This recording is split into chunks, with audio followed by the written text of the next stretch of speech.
ভুলে বাবার নাম বলে ফেলে। কথা বলেন। ভারতে কলকাতার এক মিডিয়ার সাংবাদিক বাংলাদেশের লোকদের স্টেটমেন্ট নিচ্ছে। এমন সময় বাংলাদেশের সাবেক ছাত্রলীগ নেতা গোলাম রব্বানী আছে না, চোরের মতো পালাইছে। তো গোলাম রব্বানী, উনি তার চেনা না কে গোলাম রব্বানী আর কি আব্দুল করিম।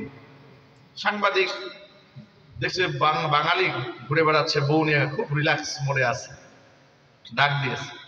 উনি যায় না, চলে যাচ্ছে, স্টেটমেন্ট দিতে চাচ্ছেন, মানে মিডিয়ার সামনে ক্যামেরার সামনে ধরা খেয়ে যাবে। আরে এত দাপুটি নেতা ক্যামেরার সামনে আসে না, বিদেশ গিয়ে আসে না, দেশে থাকলে হবেটা কি? পালাইছে।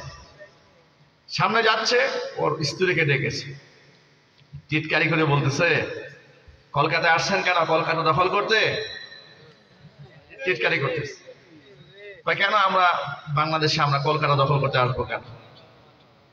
তারপরে বলা হচ্ছে যে কেন আপনাদের সেনাবাহিনী লোকেরা তো বলেছে, সাবেক সেনা সদস্যরা বলেছে কলকাতা তারা দখল করে নেবে, উড়িষ্যা বিহার দখল করে নেবে, মেঘালয় দখল করে নেবে বলেছে।